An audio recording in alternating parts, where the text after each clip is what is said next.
A report from the state details alleged hazing in the Rowan County High School football program and says those in charge didn't do enough to investigate the claims. Nicholasville police are hoping surveillance video will lead them to the man who robbed a Kroger with a knife.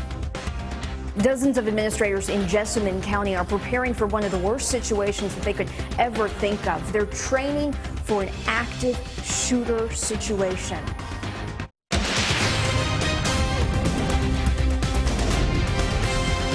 This is WKYT News at 5. This afternoon, school officials, coaches, and parents are responding to allegations of hazing in the Rowan County High School program. A state report spells out the accusations it found and says administrators didn't do enough to investigate the claims. WKYT's Hillary Thornton has more in our top story at 5. Rowan County School Superintendent Marvin Moore says they're working hard to move on from this report. It is a report that says both he and the high school principal violated state law. The OEA report claims Moore and Principal Ray Ginter violated state law by failing to investigate allegations and failing to provide a safe school.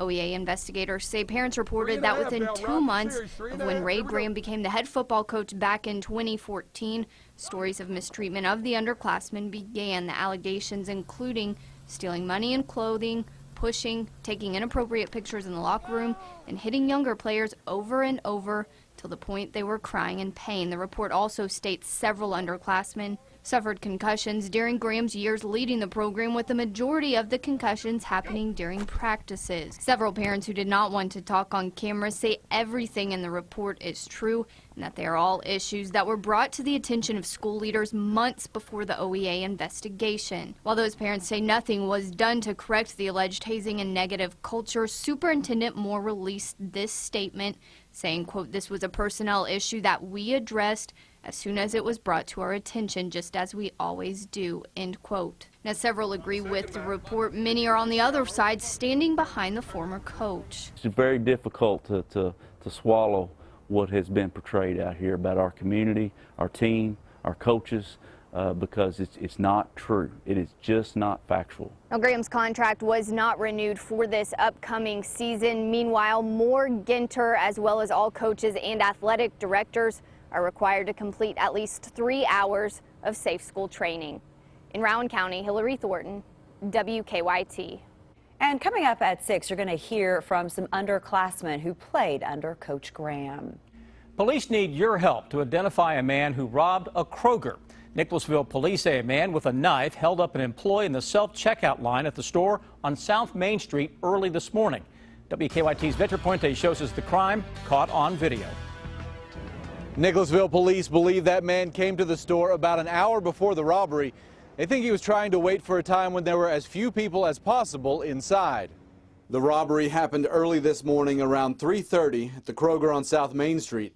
They say this man approached the teller at the self-checkout line and asked for change for a $50 bill. When the clerk opened the register, the subject produced a knife, told him he had a knife and he wanted all the money. The man then took off out the front door, and the clerk called police. The subject's pretty identifiable by anybody that would know him, so we're hoping that the public can help us out, give us a call if they know this guy.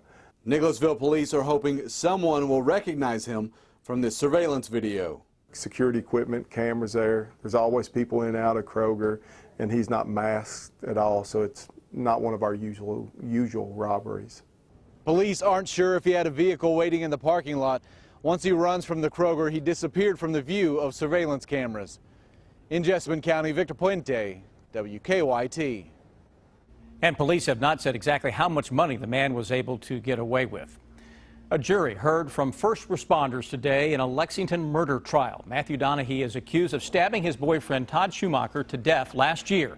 Police and firefighters described the night they found Schumacher's body, saying it was a bloody scene. Donahue says that Schumacher tried to strangle him and calls the stabbing self-defense. Attorneys focused on how Donahue acted the night Schumacher was killed. He was, I guess you could describe it as almost shock.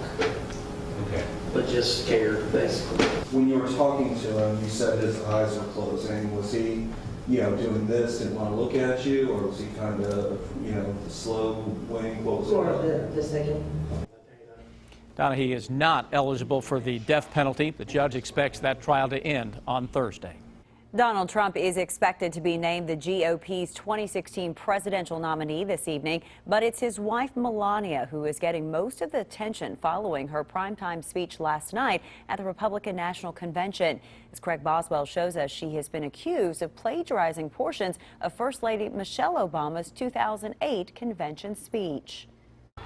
The head of the Republican National Committee says he'd probably fire Melania Trump's convention speechwriter. Portions bear a striking resemblance to Michelle Obama's 2008 speech at the Democratic National Convention. Your word is your bond, that you do what you say you're going to do. That your word is your bond, and you do what you say and keep your promise. But Trump's campaign chair claims Mrs. Trump didn't copy from Mrs. Obama's script and claims the Clinton campaign is fueling the controversy. When Hillary Clinton is threatened by a female, the first thing she does is try to destroy the person. But Democrats say they're not pressing the issue. One has really only to plug the passages of the speech into a online tool to see those similarities. We want our children. Other Republicans dismiss the comparisons. I think it's just baloney. Many delegates who listened to Mrs. Trump's speech here in person say the uproar is just a distraction. You can tell she was speaking from the heart. I don't think it was plagiarized. I think she just, I think it sounded good, and I think we need to let it go. Delegates will formally nominate Donald Trump this evening. His running mate, Indiana Governor Mike Pence, says Trump reminds him of Ronald Reagan. Although he had achieved great heights in his own career, never lost touch with everyday Americans. Two more Trump family members will take the stage tonight, his son Donald Jr. and daughter Tiffany. Craig Boswell, CBS News, Cleveland. Kentucky Senator Mitch McConnell is expected to address the convention tonight. Well, get ready. Hot weather is upon us. It's about time. Hit about 90 today. Let's check in now with our chief meteorologist, Chris Bailey, on what we can expect. Hey, Chris. Yeah, it's one of those days, guys, that over the next 5-6 days, any day that features more sun than any cloud cover or storms, we will be 90 to 95. It's pretty much that simple. You get some thunderstorms, and those numbers will come way down. Right now, to the northeast, we are cooler than everywhere else because we got a little weak cold front on top of the area. So we go from 90, 91 to 86 degrees with that cooler air that is slowly filtering in from the north. It's drier as well. So instead of a heat index like what we have right now in Lexington that is at 96, you go to 89 into Covington. Low 90s for the feel-like number across most areas. Defender radar network, as expected today, a lot of the showers and thunderstorms were across southern Kentucky, and some of that sneaking down into the volunteer state of Tennessee between Knoxville and Nashville, far southwestern Kentucky. I'm not really worried about that. What we'll watch, though, is a little cluster of thunderstorms here into parts of northern Missouri, Iowa, and into Illinois. That's what we'll be on guard for, possibly developing around here over the next couple of days. Anything that goes up to our northwest may try to sneak in here. Hour-by-hour forecast through the evening and overnight shows that thunderstorm complex getting to about Evansville and Owensboro by first thing tomorrow morning, then beginning to dissipate. But here comes the steam. It is here in some cases, and we'll ramp it up a notch or two over the next few days. We'll touch on that when I come back. Police have arrested a man accused of exposing himself on a playground. That begins our county-by-county coverage here at 5. Corbin police have charged Thomas Gilbert with 2 counts of indecent exposure and 2 counts of disorderly conduct. Police say a Corbin middle school staff member witnessed the incident at a park near the school and called them. According to an arrest citation, Gilbert also exposed himself earlier in the day while walking down Alta Avenue and again during his arrest. In Scott County, a church spent the day cleaning up damage from a case of vandalism. Members of Faithway Church at Zion Hill say someone shattered the glass on one of the front doors. As far as they can tell, though, no one went into the church or stole anything. Right now, they don't know how much it will cost to repair the damage. It is training they hope they will never have to use. Today, employees in the Jessamine County School District prepared for school emergencies, including what to do if a shooter gets inside. WKYT's Kristen Kennedy shows us the training in a story that's new at 5. 120 men and women are at East Jessamine training for one of the worst possible scenarios they could ever think of, an active shooter on campus.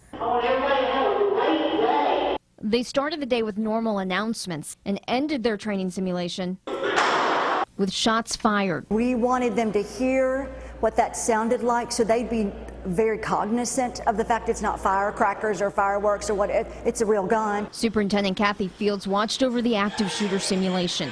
The Nicholasville Police Department helped coordinate the training. They tried to make the situation as real as possible. I don't know that anyone ever gets used to the sound of that ringing in the hallway, knowing that it is a bullet, but hearing it for the first time is quite emotional. Fields believes preparation is key to keeping all their students safe. I'd again much rather than be put in that situation where they can process it as an adult and then we debrief the situation and then know, God forbid, what to do in case of a real crisis. The superintendent hopes that her administrators will take what they've learned in this training and pass it on to teachers.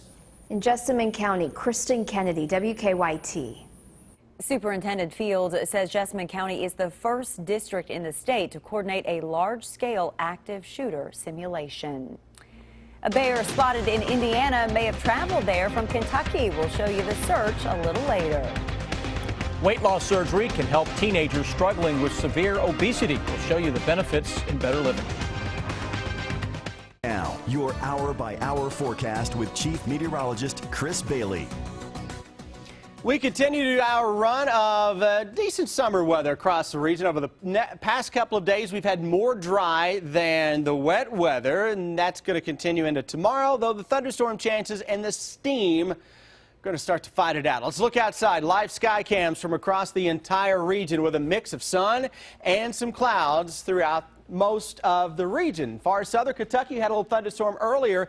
We're looking toward that southern skyline of Lexington, and we're seeing a little bit of cloud cover. Bluegrass Airport's up to 91 right now. Humidity at 48, making it feel a lot hotter than it actually is. But let's show you what's happening now.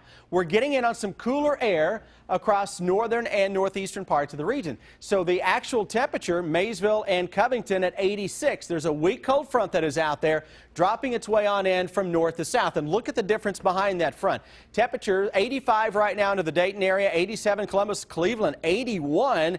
Some of that tries to sneak in tonight and tomorrow. So tomorrow, upper 80s, flirting with 90s, similar to today, though we may scale it back a few degrees depending on exactly where you are. Here's that front, thunderstorms to our south, and we're going to watch some additional thunderstorms that try to pop to the northwest of us. Across the Bluegrass State right now, most of that action continues to fire up here right on top of the Tennessee border counties. Whitley County over into McCreary County, dealing with at least an isolated shower or a storm out there. How do we roll into the day tomorrow? Upper 80s, flirting with 90, though the farther north and east that you go, you may have more of a struggle to get there. And watch the northwestern sky to try to throw a thunderstorm at us. Hour-by-hour forecast updates each and every hour. Here's the new version through 11 this evening, watching that northwestern sky. And that's where the clouds are coming from as we go into the day tomorrow. So can we squeeze out a storm tomorrow? It's at least a possibility. Look what happens for areas that get under more clouds and a storm. That's quite the temperature gradient from low 80s to near 90 degrees with sunshine. So you can see kind of the quandary over the next few days. Thunderstorms really knock the numbers down. Sun goes the other way. End of the day on Thursday, potential is there for a thunderstorm or two. A little greater complex of storms may try to pop as the day goes on. And then look what happens on Friday. This is on the leading edge of the heat that is off to our west. The core of the hot stuff is going to stay to our west. How about the core of the hottest stuff? It's going to be hot around here, but it's typical July heat. 90 to 95 in most areas. Any day that features a thunderstorm where you live will knock those numbers way down. And the thunderstorm threat will increase later this weekend. Storms are going to win the fight as we go into early next week. Numbers come down, and a daily threat for some thunderstorms that will ramp up late weekend, early next week, guys. So, still the same thing, but, you know, it's summer, it's July, and you expect it's going to be a little hotter. And we've said it a while now. We have been awfully spoiled this year. All right, we haven't had very many 90-degree days, so it makes that 90 feel even hotter than it should. Got to catch up. Yeah, we got to catch up. Okay, there you go. Thanks. Overall look at Lexington traffic this afternoon. There are about 6 collisions working right now, a couple of them impacting us. White Oak and Leestown, that is affecting outbound Leestown Road just a little bit, but it looks like they're going to keep that mostly out of the way. Also a collision at Regency and Southland, and they're still clearing the one at Boston and Dillon Place. Both of those are non-injuries. Drive times to Nicholasville, 15 minutes. Georgetown from Lexington to Georgetown is about 14, and Paris holding at 21. Now back to you in the studio. People in Indiana are keeping an eye out for a bear who came to the state from Kentucky. We'll tell you about the sightings ahead. As Chris just told us, we're going to see temperatures warm up later this week. We'll show you how to stay safe during the warm up on WKYT News at 5:30. Keep up with the latest news on WKYT.com. Join the conversation on Twitter and become a part of the WKYT Facebook family. There are multiple reports tonight the head of Fox News will leave the network. The reported departure comes after a sexual harassment lawsuit was filed by a former anchor at the network. Ailes has led Fox News since its startup 2 decades ago. Ailes is expected to receive a multi-million-dollar buyout. Fox News has not released any official information yet about Ailes' status with the network. There's a bear hunt underway on the Kentucky-Indiana border. Officials think that a bear spotted in Hardin County swam across the Ohio River to Indiana, where he was seen in the city of Corydon. WKYT's Rebecca Smith introduces us to a father and son who had a close encounter with the bear. The story's new here at 5. I've never seen one nor heard of one in the state of Indiana. Over 100 years. Last year we had one in northern Indiana that came from Michigan. One way up here is kind of ridiculous. Craig Whalen and his dad were on their way home Sunday night. We were just driving home from the parade for the Harrison County Fair and came over the top of the hill. When they spotted this, a black bear standing on the side of the road. The first thing we did was just kind of like sit there in silence for like 20 seconds. And we were like, what the heck? What is our bear doing here? Whalen says after a few minutes, the bear walked right out in front of their car. And then my dad was like, dude, grab the camera. Grab the camera, we're going to get pictures. So I was like, okay. He snapped about 7 pictures of the bear before it made its way back into the woods. And we drove up beside him and rolled the window down, tried to call him over, and he wasn't having it. So we were like, all right, let's go. Conservation officers think the bear is the same one spotted in Hardin County, Kentucky earlier this month. It traveled across the Ohio River somehow. Indiana conservation officers, with the help of Kentucky Fish and Wildlife and LMPD's helicopter, spent the day trying to find the bear. Their goal? Capture the bear humanely, hopefully use non-lethal means, and capture that bear. Public safety is our first and foremost concern. While crews continue to search, Craig Whalen is hoping the bear he saw gets where it needs to go safely. He's adventurous. He's got a heart on him, so he's just taking everything in. Rebecca Smith, WKYT. A well-traveled bear there. Kentucky Fish and Wildlife warns you should not feed bears. If a bear becomes accustomed to finding food near your home, it may become a problem bear. A boom in bourbon sales has created some shortages. We'll show you how distilleries in Kentucky are trying to meet that demand on WKYT News at 5:30. The benefits weight loss surgery can have for teenagers, and a study looks at the best way to clear up congested sinuses. Those stories next in Better Living. It is time now for Better Living, health, education, and consumer news that impacts your life. Obesity continues to be a problem for Americans of all ages, including teenagers. While diet and exercise can help, many keep their weight at a healthy level. Others struggle with severe obesity. Catherine Dolph shows us how weight loss surgery can help. For most teenagers, worrying about things is a normal part of growing up. But teens who are severely obese may worry about being able to walk around and keep up with their friends, or even whether a building has an elevator so they don't have to climb several flights of stairs. And what this can do is really decrease the quality of life for these individuals. Bariatric surgery is a viable treatment option for youth with severe obesity. But with that comes risks, but also comes substantial benefits. Doctors Justin Ryder and Aaron Kelly from the University of Minnesota School of Medicine and co-authors are tracking long-term outcomes for 242 teens that underwent bariatric surgery at 5 centers around the U.S. Surgery like this one, performed by Dr. Thomas Inge at the Cincinnati Children's Hospital. The current study includes 206 of these teenagers and focuses on improvements in mobility and joint pain. All patients participated in a quarter-mile walk test before and after surgery. We figured from the outset that bariatric surgery, because of the magnitude of weight loss that accompanies it, that these teenagers would be able to walk further and have less pain. But we were surprised about just how much that improved. The study appears in JAMA Pediatrics. They were able to walk this distance faster, and with a lower heart rate, indicating that their fitness levels improved. They were about 30 seconds faster at 6 months, and those benefits were sustained up to 2 years post-surgery. In addition, they were able to do it relatively pain-free compared to before they had the surgery. Many of them will be more likely to engage in physical activity and exercise over time, which we think will give them a better shot of keeping the weight off in the long term. Catherine Dolph, The JAMA Report. Teenagers participating in the study were between 13 and 19 years old. When it comes to clearing sinus congestion, steam may not be the best choice. Researchers followed 900 patients with a history of sinus troubles. They found those who used nasal irrigation, such as a neti pot, reported improvements in their symptoms, while people who used steam did not. The Food and Drug Administration says nasal rinsing is generally safe, but you should use filtered, previously boiled or distilled water to reduce the risk of infection. Now, here's what's coming up for you at 5:30.